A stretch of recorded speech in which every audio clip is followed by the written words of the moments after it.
بسم اللہ الرحمن الرحیم۔ ناظرین السلام علیکم۔ نیوز چینل کھاریں گزٹ میں ہوں گل بخشالوی۔ آج کا کالم و عنوان کپتان کی مقبولیت کا گراف۔ ناظرین، پاکستان تحریک انصاف پاکستان دوستی کے جرم میں زیر عتاب ہے۔ قیادت جیل میں ہے یا فرعونیت کی حکمرانی میں بے لباس ہونے کے خوف سے روپوش ہے۔ رجیم چینج کے بعد اشرافیہ اور عدلیہ نے جو کیا اور جو کر رہے ہیں کسی بھی صورت میں پاکستان کے مفاد میں نہیں، لیکن اس قوم کا کیا کریں جو غلاموں کے غلام ہے۔ قوم جانتی ہے قوم کو گمراہ کرنے والے نظام عدل نے افواج پاکستان کو آگے رکھا ہے۔ اگر کعبہ کے لباس میں ملبوس جج قوم اور قومیت سے مخلص ہیں تو آئینی تقاضوں کے مطابق فیصلے کریں۔ اگر کوئی دباؤ ہے تو جابر کی آنکھ میں آنکھ ڈال کر کہہ سکتے ہیں ایبسلیوٹلی ناٹ، ورنہ اپنا قلم توڑ دیں۔ لیکن ایسے عظیم کردار کے لیے ضمیر کا زندہ ہونا بھی ضروری ہے۔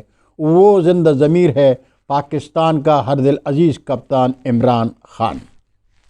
ناظرین، عمران خان اقتدار میں آئیں یا نہ آئیں، لیکن مستقبل کے چراغ نوجوان نسل کو اپنے دیش کی حفاظت کے لیے اس نے جگا دیا ہے، اور اس کا عملی مظاہرہ پاکستان دشمن دیکھ اور اپنا سیاسی مستقبل سوچ رہے ہیں، اس لیے کہ عمران خان نے اپنے دیش دشمن قوتوں کو بے نقاب کر دیا۔ کپتان نے اداروں کے ہر منفی کردار کو الف ننگا کر دیا ہے۔ فوج تو ویسے ہی منی کی طرح بدنام ہے۔ قوم کی بربادی کا ذمہ دار نظام عدل ہے۔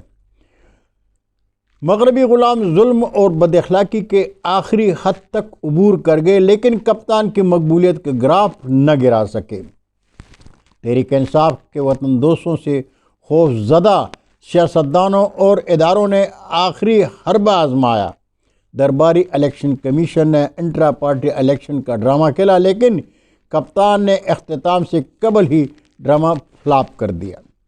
ناظرین، بلا مقابلہ منتخب چیئرمین بیرسٹر گوہر کہتے ہیں تحریک انصاف کے اصل چیئرمین عمران خان ہے۔ میں عمران خان کے جانشین کے طور پر اس وقت تک رہوں گا جب تک عمران خان واپس نہیں آئیں گے۔ پی ٹی آئی کا نظریہ ملت کسی بھی صورت میں دفن نہیں ہونے دوں گا۔ تسلیم کرنا ہوگا کہ تحریک انصاف ہر وطن دوست قابل بندوں کی سیاسی جماعت ہے، ایک عام آدمی کی سیاسی پارٹی ہے۔ ناظرین، intra party election drama flop ہو جانے کے بعد گھبرائی ہوئی پی ڈی ایم کی اشرافیہ اور اشرافیہ کے غریداؤں اور دائی ماں کی بیٹی کا کہنا ہے یہ الیکشن نہیں سلیکشن ہے، لیکن جانے وہ کیوں بھول جاتی ہیں کہ بڑی سیاسی جماعتوں میں انٹرا پارٹی الیکشن کو کوئی سنجیدہ نہیں لیتا۔ پاکستان میں صرف جماعت اسلامی واحد وہ جماعت ہے جو باقاعدگی سے انٹرا پارٹی الیکشن کراتی ہے۔ مسلم لیگ نون کو 1 سال پہلے انٹرا پارٹی الیکشن کرانا تھا، لیکن نہیں کرایا۔ الیکشن کمیشن نے نوٹس بھیجے، جواب نہیں آیا۔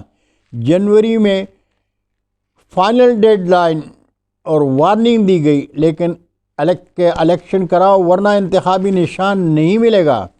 انہوں نے جنوری کے بجائے جون میں سلیکشن کیا اور سب امیدوار بلا مقابلہ منتخب ہو گئے تھے۔